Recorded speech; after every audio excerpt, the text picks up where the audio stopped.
Hi everyone, this is me showing you how to build a fish tank using IKEA glass. I have my materials here. Oh, okay. I have my masking tape. I have silicone. This is a half-used tube. It should be enough.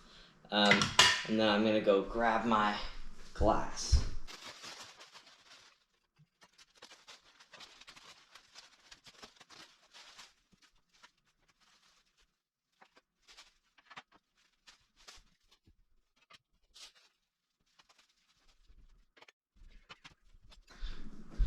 Okay, so now we have all my glass. It's jumbled up because this island isn't super huge. I've got side panel 1 here, 2 here. It's like right under the camera. And then I've got side left, or front, bottom, back. Now what I'm gonna do is I'm gonna have the pieces relocated. I'm not gonna have them all laying like this. I'm just gonna have the orientations marked using masking tape and a Sharpie. So that I can have a clean working space just for one big piece in the center, which should work fine. I'm now gonna take a knife and I'm gonna scrape off the stickers of the ones.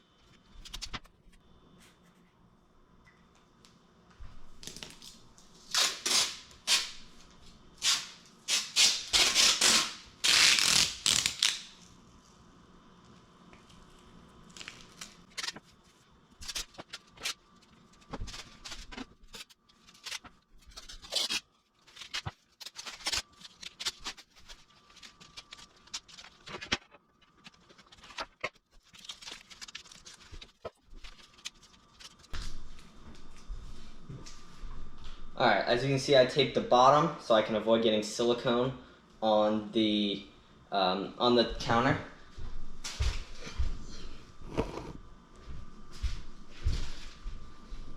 I've also marked with arrows where each one is going to be facing, where down is.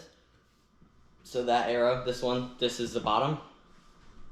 I have this one, the bottom is marked. I've marked the bottom on this one as well.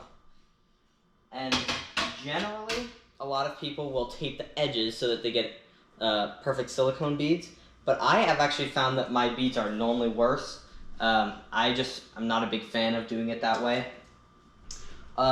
These are the You Trust the shelves from IKEA. I'll have them linked in the description. You have to remember the way they're getting assembled. So this shelf this one's going right here, right? This one's going on top of the bottom. And these ones are actually going on the sides of the bottom. So these ones are not going on top. These ones are going on the sides. Now I'm gonna start with a side. Let me get out my silicone gun. Where did I put it?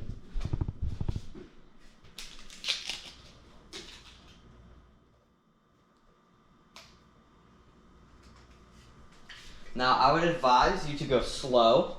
This is not a speed thing.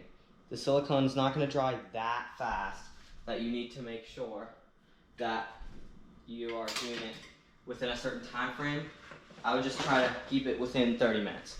Now, I would also have something for wiping off the tip, if you have any issues with that, right?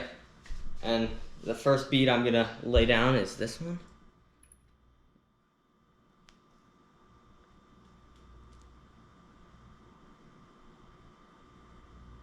Now I just like to go slow. You want to make sure that the hole you cut in the silicone tube is facing where you want the silicone to go, obviously, but it's just something that sometimes I'll forget and it'll mess up my beads. Now this one, you're not really going to see the bottom, so wouldn't worry about it too much, but just make sure you get some good coverage. You don't want to have it leaking.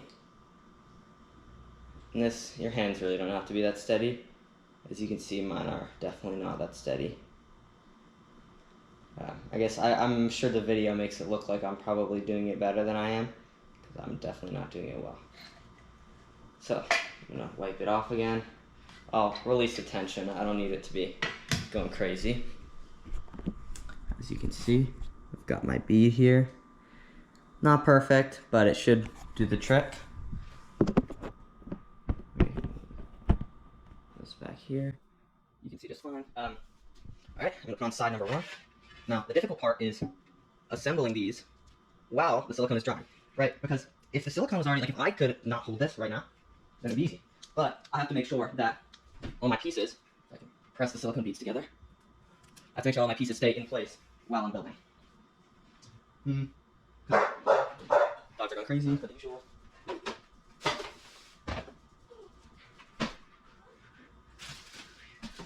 Just gonna use a Tupperware to hold this piece up a little bit.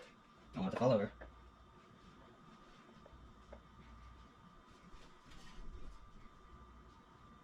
Okay, that's making me nervous as hell, but what are you gonna do? Alright, then you lay down your bead for the next piece.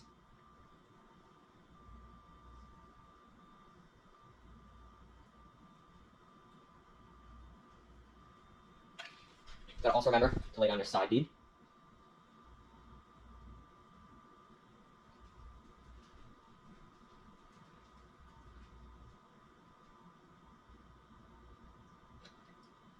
Okay, got my beads laid down for this piece. Now, as fast as I can, I'm just gonna lay this one in place. I don't wanna mess it up, so I don't wanna tip the other piece.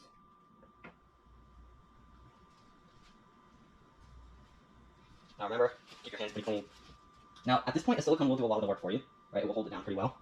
You just want to make sure you slide it in place and then you keep it in place. You don't want your pieces shifting, which will cause unevenness in your tank, and also improper silicone beads. You want to make sure that everything is watertight. Now, on the last time I did this, I didn't wipe off the beads on the sides yet. Now, on this one, I will be doing that for the sake of clarity, and also to see, making sure that I put way too much. Wow. Just remember, paper towels are your best friend. You can always get it. You do not want to have all this excess silicone here. For my next bead, I'll try to put a little bit less, because this is kind of preposterous. This might be a bit too much. I'm just going to take all this off, making sure that I try to get as little mess everywhere as I can.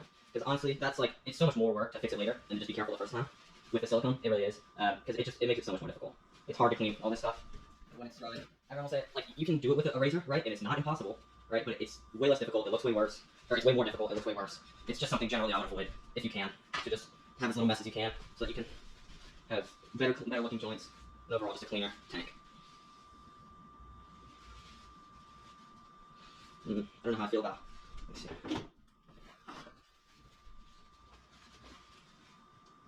I just want to make sure that this is all square too.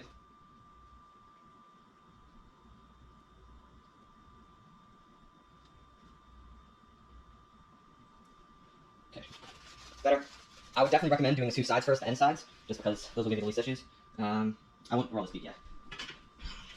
I'm gonna really quickly draw a different angle. I don't know how bad this angle is gonna be. It might be really bad. Not exactly a pro at this.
Meeting.